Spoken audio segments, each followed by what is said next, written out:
Living in a neighborhood governed by a strict HOA means one thing: Karen will find something to complain about. Always.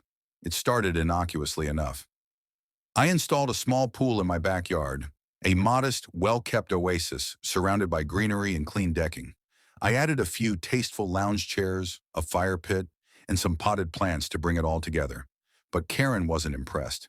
The first time she knocked on my door, she carried a stack of HOA regulations and a look like she was auditioning for the role of neighborhood watchdog. She sighed dramatically and said, "Your pool setup is, well, it's just not aesthetic. It clashes with the neighborhood's charm." I blinked. Not aesthetic? Yes. The pool furniture is too modern. The color scheme is jarring. The plants are inappropriate. And honestly, the pool itself is an eyesore from the street. I laughed. I figured she was exaggerating. But then the notes started coming. Handwritten, typed, sometimes printed on official HOA letterhead. They mentioned everything from color palettes to landscape harmony and visual impact.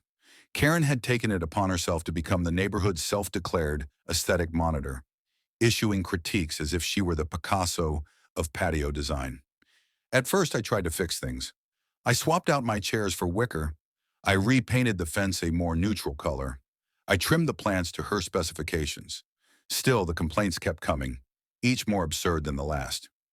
One afternoon, after receiving a particularly long and scathing letter complaining about the angle of my pool umbrella, I realized I wasn't just being told how to decorate.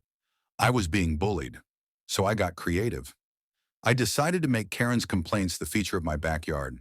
I hired a local artist and commissioned a giant mural on the side wall facing the pool deck. The mural was a colorful, satirical masterpiece, a caricature of Karen with a clipboard, surrounded by speech bubbles filled with her exact complaints. One bubble read, "That shade of blue is unacceptable." Another, "Who approved those plants?" There was even a tiny angry flamingo labeled "Pool Decor Police." The mural was vibrant, cheeky, and impossible to miss. Neighbors loved it. They took photos, shared it on social media, and started referring to my yard as the Karen Complaints Gallery. Karen saw it too. Oh, she saw it. She came over, arms crossed, cheeks flushed red. "This is harassment," she declared. "No," I said, grinning. "This is community art. It's inspired by your dedication to keeping our neighborhood, well, aesthetic." She tried to get the HOA involved, claiming the mural violated design standards and neighborly respect. But the HOA rules didn't cover artwork. Besides, the mural was tasteful, professionally done, and didn't violate any height or color codes. The board quietly suggested she take it in stride. Now every time Karen stops by to nitpick, she can't help but glance at her own cartoon face glaring back at her from my wall.